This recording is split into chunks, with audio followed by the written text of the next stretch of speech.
Good morning, good day, good afternoon, or good night, everyone.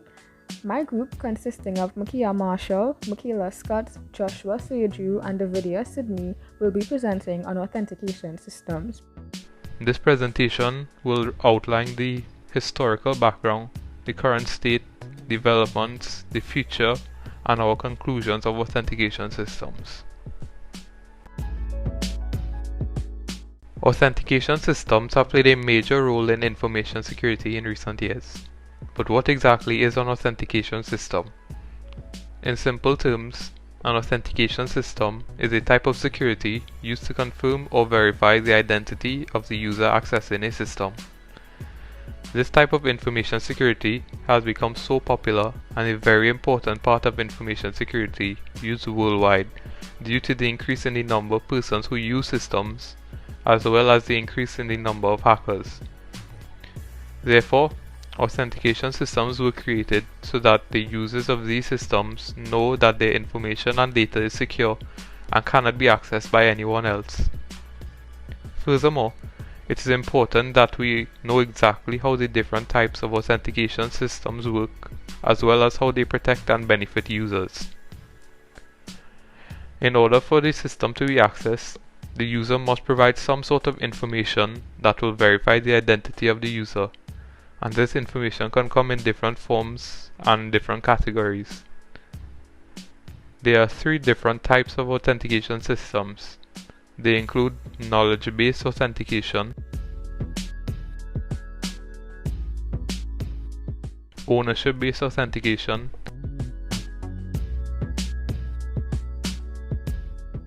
and biological-based authentication.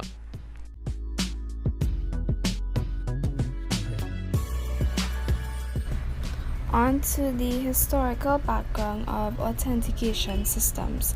In the 1800s, the first authentication system was created by Alphonse Bertillon, which was a biometric system. The system was created to categorize criminals based on their body measurement.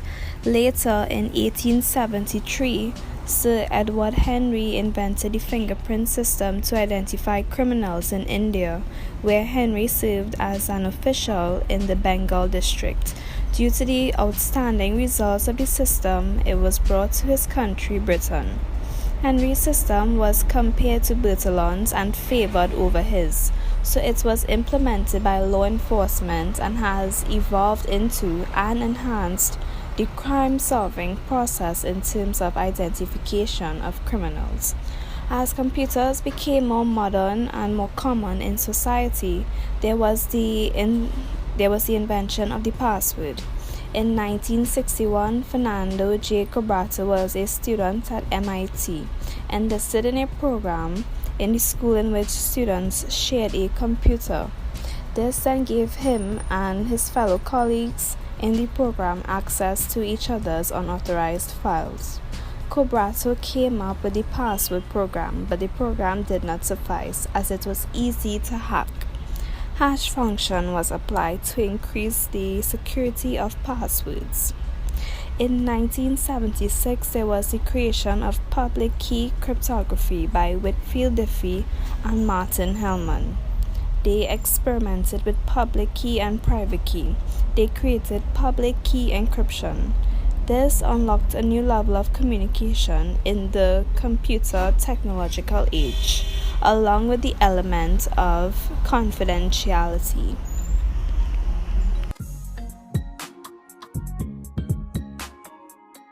My name is Davidia Sydney, and today I will be speaking to you about current developments in authentication systems. Hackers have unleashed some particularly strong forms of malware and ransomware in recent years, threatening businesses globally by stealing internal information and interrupting business procedures. This has led to organizations all around the world, especially banks and other financial organizations, prioritizing protection of customer data. Billions of dollars have been invested into authentication systems in the past decade, and it is projected that billions more will be invested in the decade to come.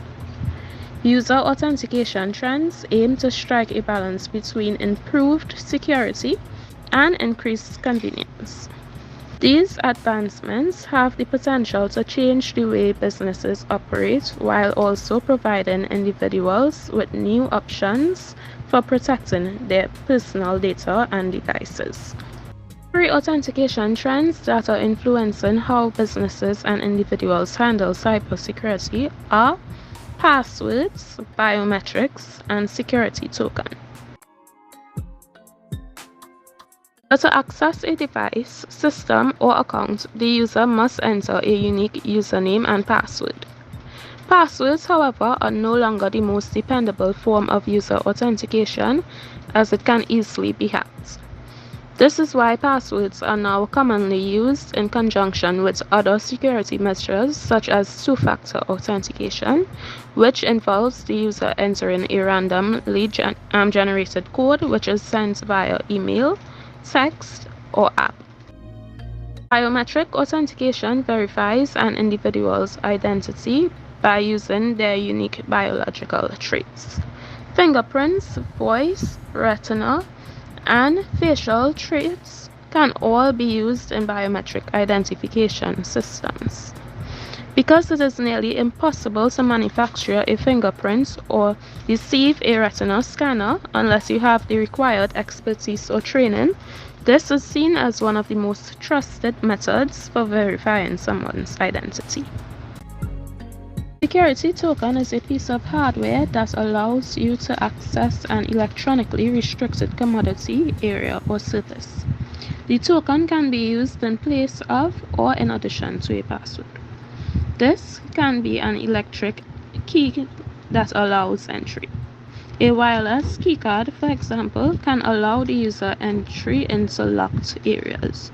Or a bank client seeking to access his or her account can use a bank card to show that they are who they say they are. Thank you.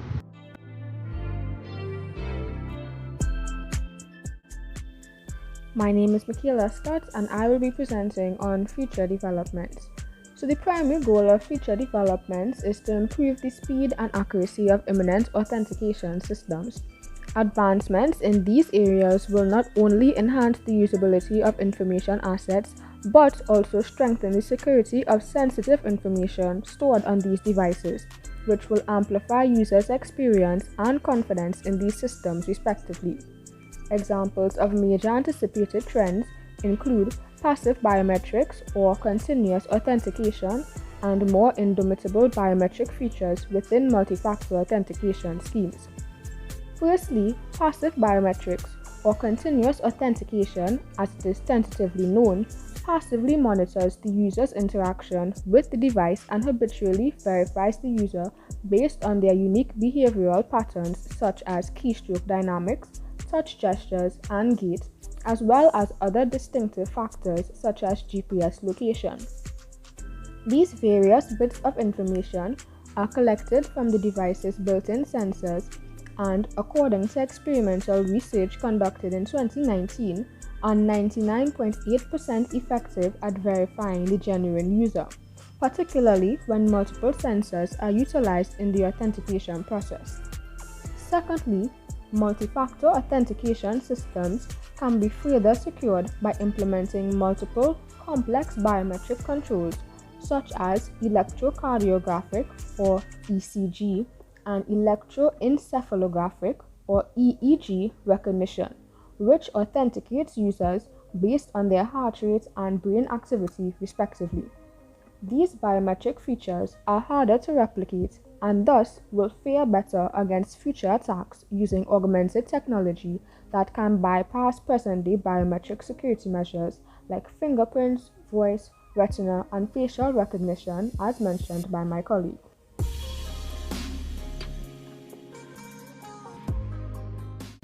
The judgments that could be drawn are the fact that there have been major advancements from when authentication systems were first introduced to the current day developments, as well as plans for the future. For instance, when cryptography was first introduced in the 1970s, it started with public key and private key cryptography, which is still used to this day. This has since been developed and expanded upon to the point that it is virtually impossible for a hacker to create an algorithm to acquire a private key. This allows for more privacy, security, and efficiency in the transference of data from one destination to another. In terms of knowledge-based authentication, there aren't many advancements. What already exists seems to be a very effective method of authentication, which is using a personal username and password specific to the user, along with a form of secondary authentication such as two-factor or two-step verification. The advancement in biometric authentication has also been groundbreaking and has made biometrics a more secure method of information security. From when biometric authentication was first introduced with fingerprint verification to now having voice recognition and retina scanners, along with facial recognition. This is a very efficient and effective method of authentication as it is specific to the only one user. Passive biometrics is another method of biometric authentication that is being researched and explored for the future. This method will not only be faster than what we have today, but will also add an extra layer of security to what we already have. We can see that due to the evolution and development of technology in recent years, that there has been an increase in the need for information security, and this is why authentication systems have become such an important part in keeping the data of users safe and secure. This concludes our presentation. We thank you for your undivided attention.